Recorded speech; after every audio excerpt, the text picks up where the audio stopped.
hacer estas letras pensando en un gran amigo, honor al que lo merece, de esto mi Dios es testigo.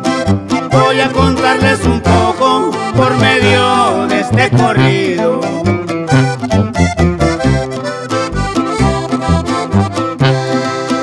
La confianza y la palabra son dos cosas diferentes.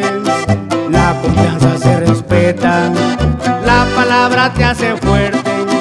Son valores de alto rango que no tienen los corrientes.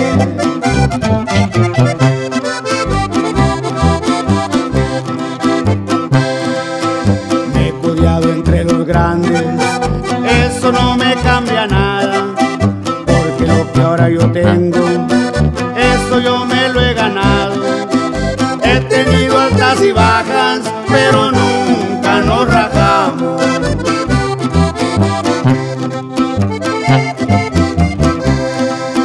La suerte no llega sola, hay que saberla buscar. Es moneda de dos caras y muy fácil de voltear.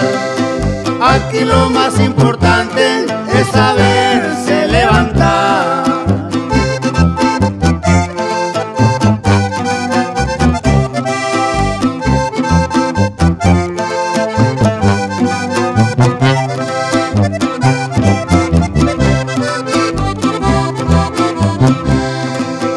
No existe el dinero fácil, se tiene que trabajar. Tienes que saber perder como lo sabes ganar. Cuando el peligro te acecha, te la tienes que rifar.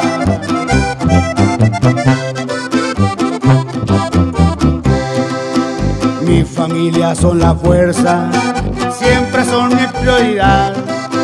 También mi carnal valente, cuando empecé a trabajar. Son cosas que no se olvidan, no perdemos la humildad.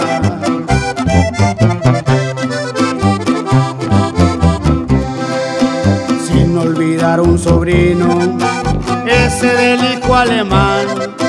Siempre he estado bien al tiro, nunca se sabe rajar.